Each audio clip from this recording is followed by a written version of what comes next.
Hey guys, Coach Dave here. We got 6 weeks to a six pack, week number 5. This is workout number 1. We have 2 different supersets. We're going to do each of them 3 times. Number 1, we're going to start with 20 weighted sit-ups. We're going to go into a 45-second L-sit hold, then a 12 knee raises into a 45-second flutter kick set, into 12 dragonflies, into a 45-second dolphin kicks or 6-inch pulse set. Then superset number 2 is 20 ceiling crunches, into 10 burpees, into 10 double kettlebell front squats in a front rack, and to a 50-meter double kettlebell front rack carry. All right, let's take a look at some of these movements together.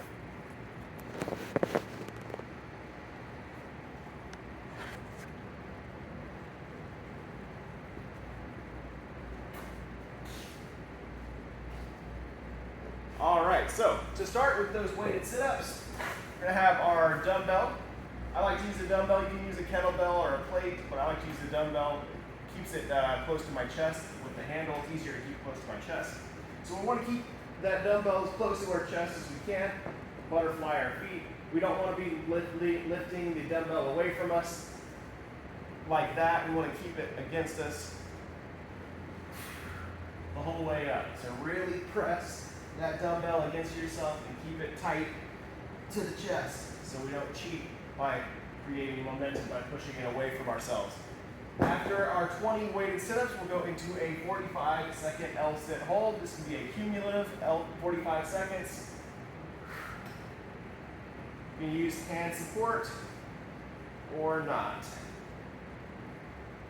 Get a cumulative 45 seconds in your L-sit hold. Then we'll go into 12 knee raises. So if we can hang on from the bar, we're going to do knee raises on the bar, getting our knees up above our hips. If we cannot hang off of the bar, we're going to do these down on the ground. We're going to do some knee tucks, bringing those knees up to our chest, keeping those feet 6 inches off the ground. We get 12 knee tucks. And we'll go into our 45-second flutter kick set. This would be a hollow body flutter kick, or we could have our hands underneath the hips. We'll get a cumulative 45 seconds there. We'll go into 12 dragonflies using our rig. 6 inches off the ground, feet come up, hips up off the ground, back down. 6 inches, don't let those feet touch.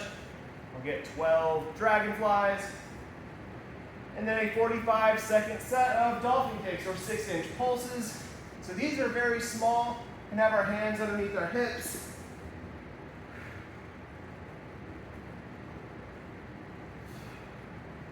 And the small little 6-inch range of motion here, really gonna get that lower abs lit up.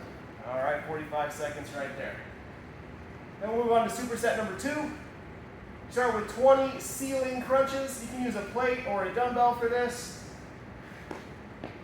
We're just holding it straight up ahead into our crunches. Lower back stays connected, getting that upper back up off the ground. We'll get 20 weighted ceiling crunches into 10 burpees. So we'll get up off the ground and go into our 10 burpees. Chest all the way down to the ground. Back up. Open those hips all the way. That's where we're getting our core activation from. If we can't go all the way down to the ground, we're going to do some up downs, get that hip hinge working. After those burpees, we have double kettlebell front squats. We're going to take our 2 kettlebells, clean them up to our front rack. Make sure they're hanging off the front rack and not on top of our shoulders, but out in that front rack. And we'll get 10 squats with our kettlebells. Making sure you're using your core to protect that posture. And then we'll go in from there straight into a 50-meter carry with our double kettlebells in a front rack. Again, in the front rack, not on our shoulders, in that front rack. All right, we'll go through 3 times on that as well, and that's it for workout number 1.